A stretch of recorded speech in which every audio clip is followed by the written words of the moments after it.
할렐루야.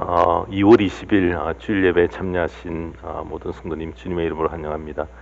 오늘 전거받을 말씀은 성소에 놓여진 등과 떡과 향이라는 제목으로, 본문의 말씀은 레위기 24장 우리 18절 24장 1절에서 우리 8절까지 말씀입니다. 우리 함께 합독하시겠습니다.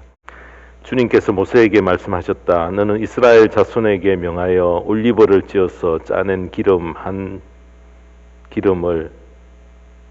가져다가 등불을 켜게 하되 그 등불을 늘 켜두어라.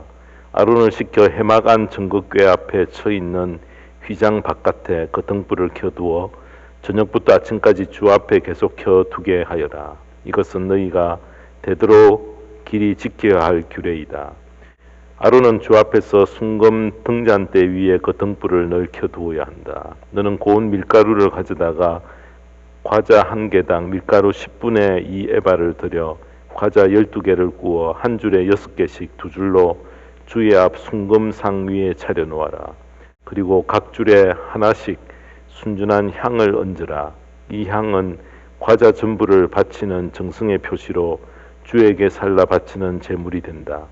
안식일이 올 때마다 아론은 이스라엘 자손을 대신하여 이 음식을 주 앞에 늘 차려 놓아야 한다. 이것은 영원한 언약이다. 아멘.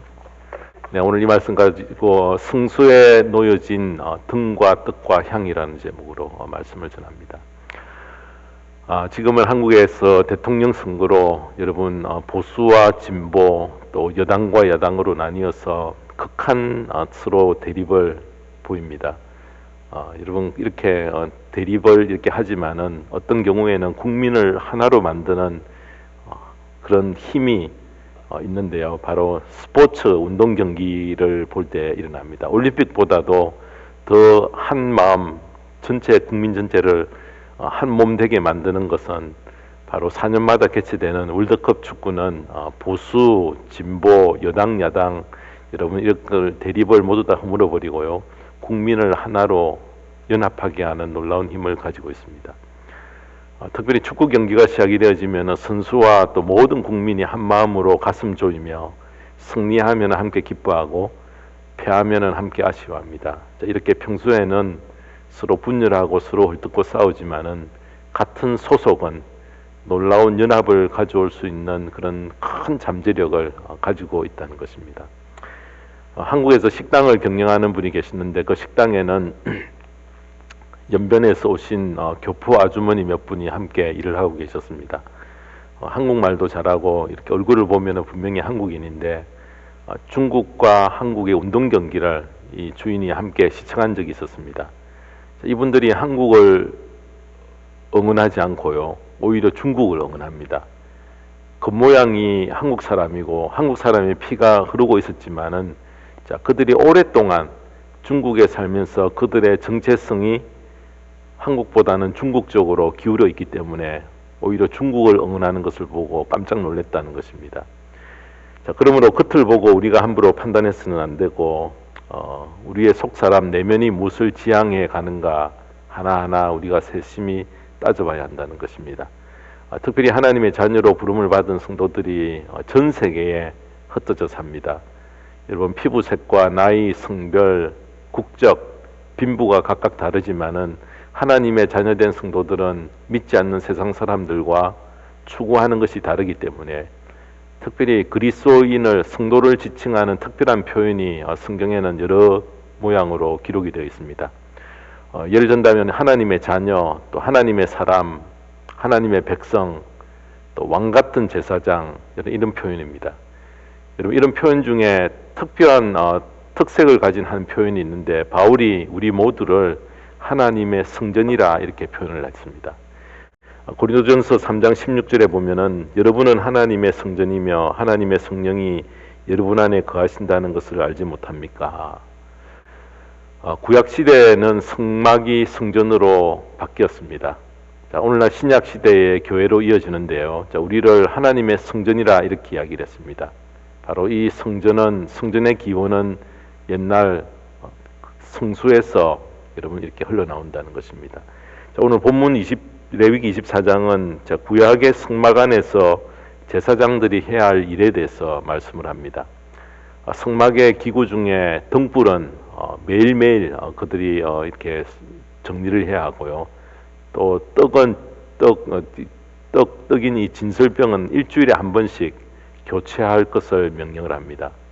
바로 앞장인 레위기 23장에는 이스라엘 백성들이 지켜야 할 7가지의 절기가 기록이 되어 있고 25장에는 그렇게 구별하여 지켜야 할 희년에 대해서 말씀하는데 그 중간에 24장에는 성막 안에서 제사장들이 행해야 할 규례에 대해서 말씀합니다.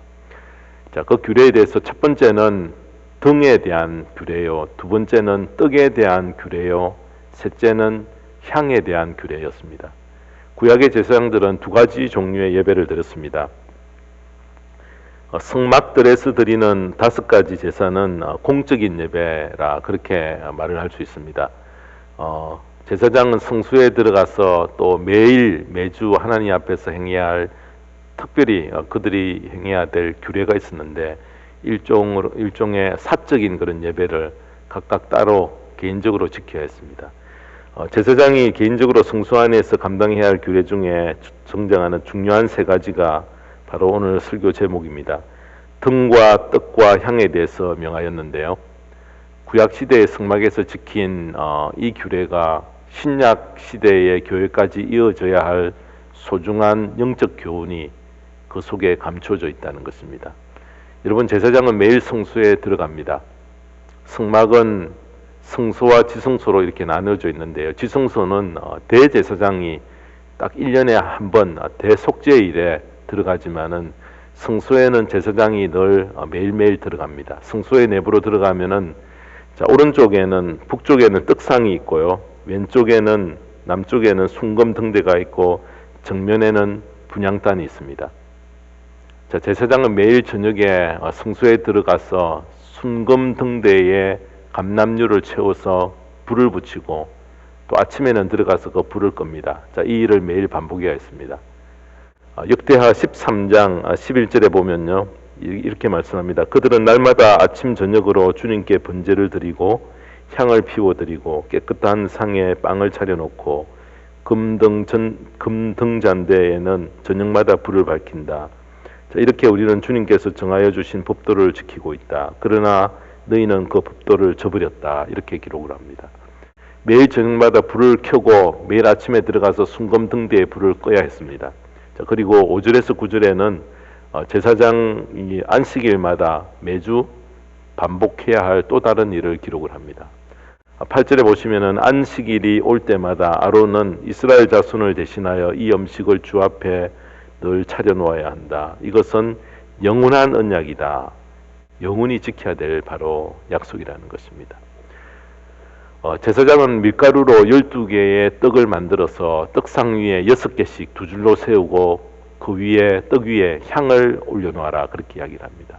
그리고 매주 토요일에 새로 만든 떡을 진열하고 유향을 그 떡 위에 얹은 후에 향을 태운 후 묵은 떡은 그곳에서 그 떡을 제사장들이 먹습니다. 자, 그러면서 유향의 향기로 하나님을 예배했다는 것입니다. 제사장이 이스라엘의 7대 절기를 지키는 것도 이렇게 중요하지만은 매일매일 순금 등대에 불을 켜고 끄고 또 매주 떡상에 새로운 떡을 진열하는 일을 반복하여 행하도록 영원한 언약으로 내렸다는 것입니다. 자, 그런데 이렇게 반복되는 일은 어떻게 보면은 매우 지루한 일이 될 수가 있습니다. 근데 여러분, 우리가 살면서 계속 반복해야 할 일들이 참 많은데 중요하고 위대한 일들은 반복함으로 몸에 익숙하도록 그렇게 해놓았습니다. 반복하여 행하는 것 매우 중요합니다. 레위기 24장은 바로 성수에서 제사장들이 반복해야 할 일 3가지, 등과 떡과 유향 속에는 오늘 성전된 나의 몸이 하나님 앞에서 반복하여 행해야 될 중요한 영적인 교훈이 이 속에 숨겨져 있다는 것입니다.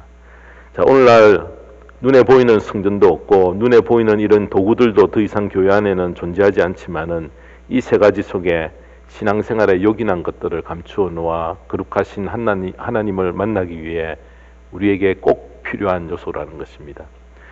하나님께서 사도 바울을 통해 왜 우리를 하나님의 성전으로 표현했을까요?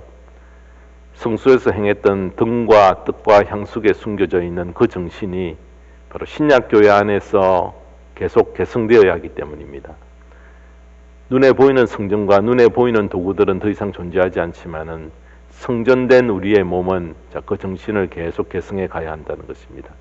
그런 점에서 등과 뜻과 유향 속에 숨겨져 있는 영적인 의미를 우리가 바로 깨달아 올바른 신앙을 회복하는 소중한 가르침으로 삼기를 바랍니다.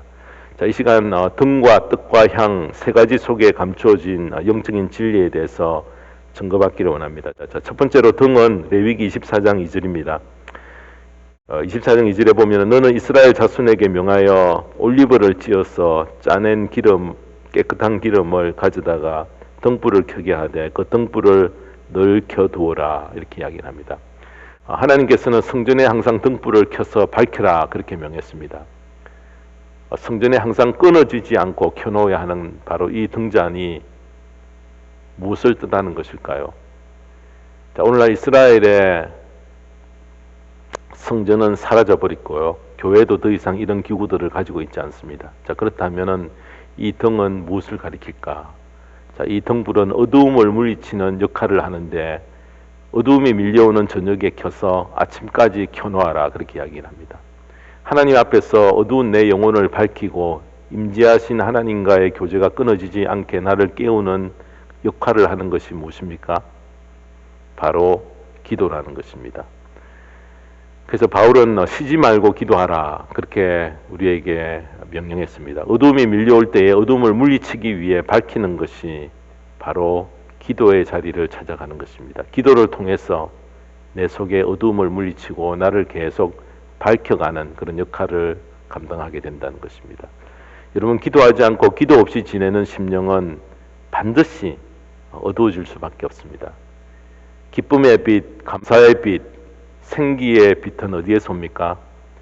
하나님 앞에 무릎을 꿇고 하나님을 부르며 기도할 때에 그 불씨가 살아나 내 심령을 환히 밝히게 된다는 것입니다. 그러므로 기도의 등불이 계속 켜져 있으면은 기쁨이 채워지고요. 확신 가운데 살 수가 있고 감사가 넘치고 생명력이 솟아나서 내가 살아가야 할 분명한 목표가 보여진다는 것입니다. 그러므로 설교를 준비하는 목사가 기도 없이 하나님의 말씀을 준비하려고 하면은 하나님의 말씀을 어느 방향으로 전해야 될지 모릅니다. 전할 말씀의 등불이 켜지지 않아서 어려움을 겪습니다. 그래서 항상 사역자가 말씀과 기도가 병행되어야 된다는 것은 바로 이런 이유 때문인 것입니다. 외삼촌 라반의 집에서 많은 재산을 모았던 야곱이 고향으로 돌아오지만은 여러분, 그는 큰 두려움과 근심에 쌓여 있었던 이유는 바로 형의 보복이 두려웠기 때문입니다. 딴 방법이 없어서 야곱은 밤새도록 하나님께 매달려 기도로 씨름을 합니다. 비로소 심령의 어둠이 물러가기 시작했습니다. 벼랑 끝에서 어쩔 수 없이 하나님께 기도하기를 시작했는데 밤새 기도한 이 야곱이 이스라엘이라는 새 이름을 받고 일어났을 때에 비로소 해가 돋았다라고 그렇게 말씀합니다. 창세기 32장 31절에 보면은 그가 브니엘을 지날 때에 해가 솟아올라서 그를 비추었다. 그는 엉덩이뼈가 어긋났으므로 쩔뚝거리며 걸었다. 밤에 나타난 그가 야곱의 엉덩이뼈에 힘줄을 쳤으므로 이스라엘 사람들은 오늘날까지 짐승의 엉덩이뼈에 큰 힘줄을 먹지 않는다. 밤새 기도한 후 일어나니 아침 해가 돋는 것은 당연하지만은 왜 야곱을 절름발이가 되게 만드셨을까요?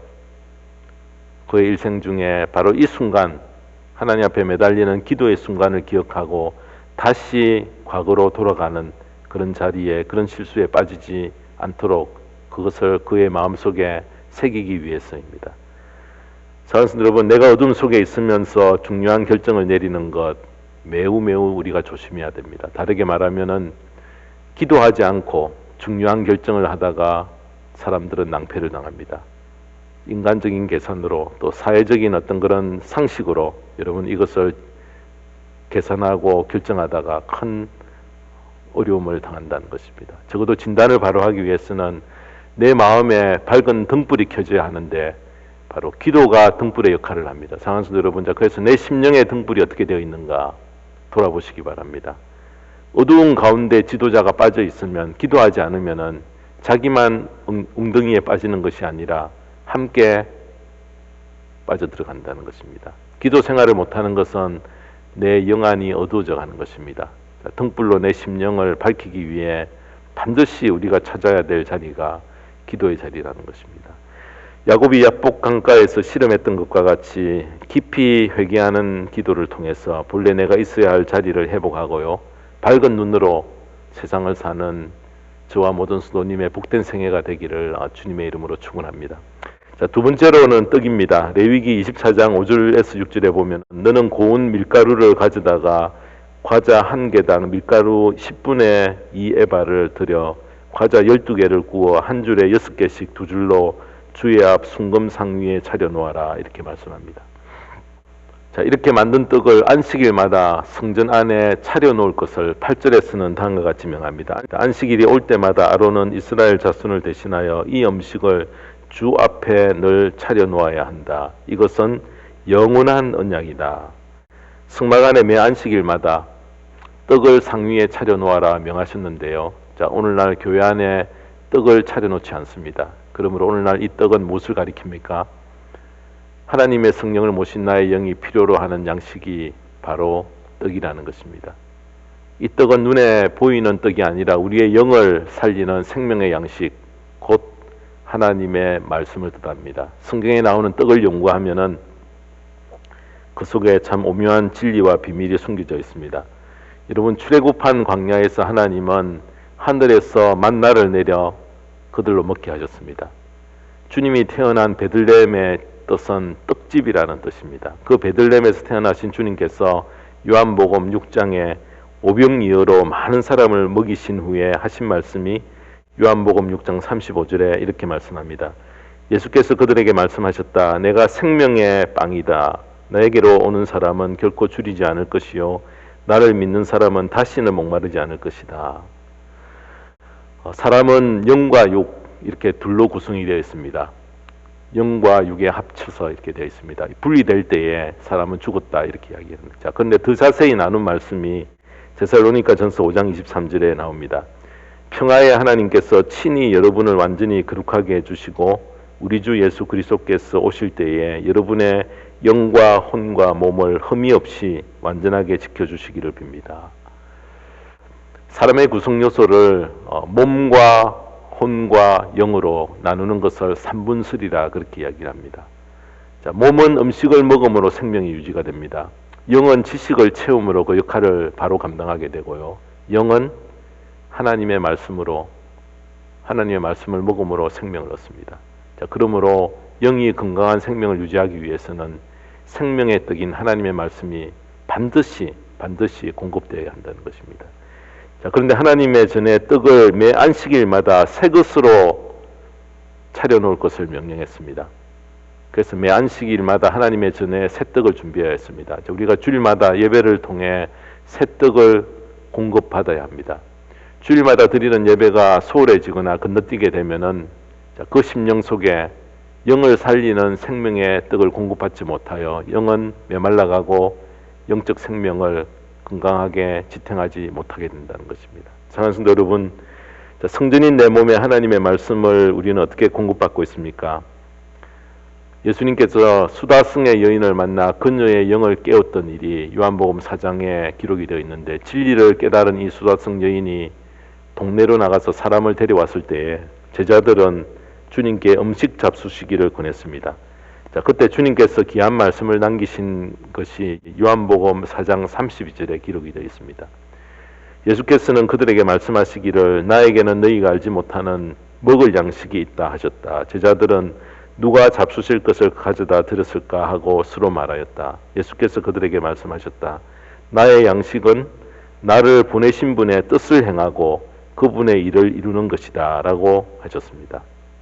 먹는 양식보다, 우리의 입으로 들어가는 양식보다 영의 양식이 더 중요함을 강조하면서 나의 양식은 나를 보내신 분의 뜻을 행하고 그분의 일을 이루는 것이라 그렇게 말씀하셨습니다. 사랑하는 성도 여러분, 자, 솔직히 우리의 관심은 입으로 먹는 떡에 더 많은 관심이 쏠려 있습니다. 우리의 본능이기 때문에, 먹는 것이 본능이기 때문에 그렇습니다. 내 영혼의 양식인 생명의 떡, 하나님의 말씀은 우리가 충분히 공급받고 있습니까? 아니면은 아예 관심이 없이 살아갑니까? 하나님의 말씀은 나의 영을 살리고 생명을 공급하고 능히 세상을 이기게 하는 힘이 있고 최고의 지혜를 공급하여 생명을 살찌우는 그런 역할을 감당한다는 것입니다. 내가 육의 양식과 영의 양식이 어떻게 균형을 이루고 있는지 우리가 잘 돌아봤어요. 영의 양식인 하나님의 말씀이 항상 내 입에 있어 나의 영을 살리는 하나님의 말씀을 항상 잘 비추하여서 우리의 삶이 귀한 복된 자리로 나가게 되기를 주님의 이름으로 축원합니다. 마지막 세 번째로는 향입니다. 레위기 24장 7절에 보면은 이렇게 말씀합니다. 그리고 각 줄에 하나씩 순전한 향을 얹으라. 이 향은 과자 전부를 바치는 정승의 표시로 주에게 살라 바치는 제물이 된다. 이렇게 말합니다. 여러분, 향을 배열해 놓은 떡 위에 올려놓아라 그렇게 이야기합니다. 당시에 이 향은 어떻게 구했는가? 당시 아라비아 사막지대에 자라는 나무에 상처를 내어 나온 흰색의 송진을 향으로 사용을 했습니다. 여러분, 이 향은 그냥 저절로 추출해 오는 것이 아니고 향을 얻기 위해서는 나무에 상처를 내어야 얻을 수 있습니다. 상처에서 나온 진액이 바로 향기를 낸다는 것입니다. 나무에 상처를 내어 얻은 그 향은 하나님 앞에서 성도가 감당해야 될 희생과 헌신을 상징을 합니다. 자, 이 향은 작은 금그릇에 담아놓은 떡 위에 올려놓아라 그렇게 이야기를 합니다.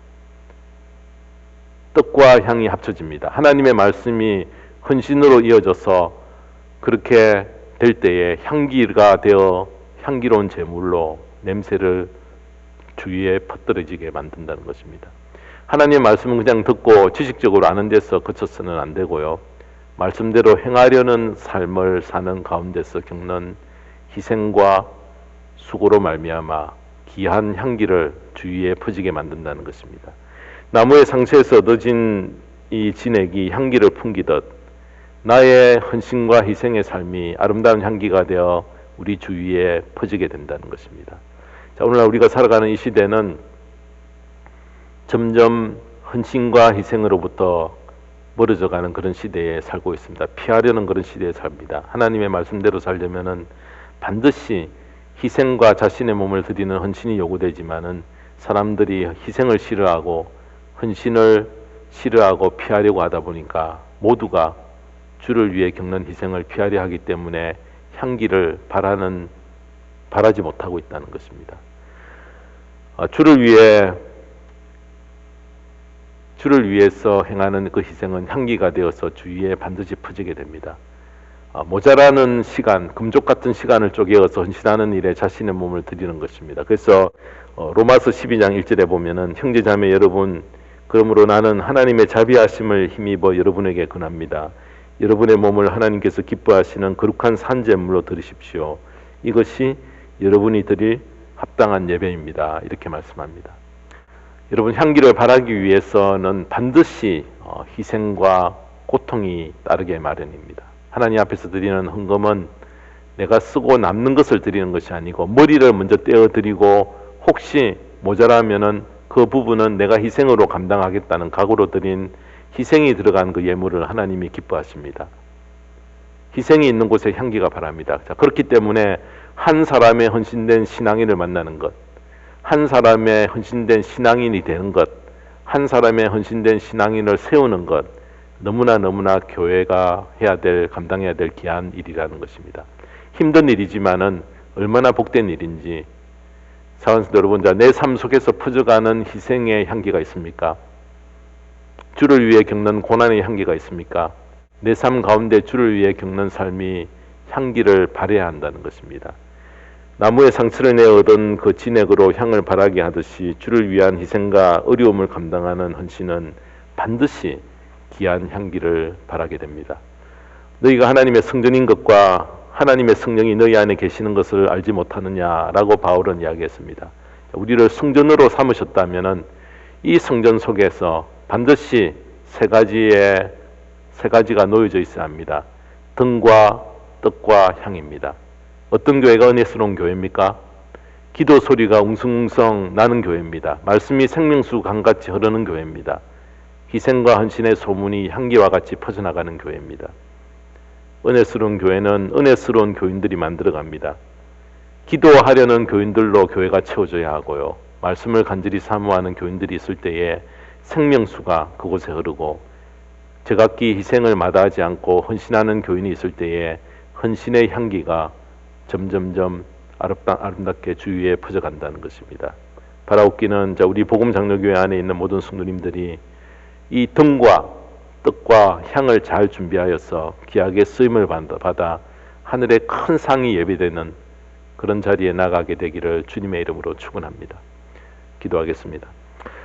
하나님 아버지, 우리의 몸은 하나님의 거룩한 성전이라고 하셨는데 그 전안에 준비되어야 할 등과 뜻과 향의 의미를 우리가 바로 깨달아 짧은 인생을 사는 동안 시간을 낭비하지 않고 가장 요긴한 일에 우리가 집중하며 최선을 다하는 저희들 되게 하여 주시옵소서.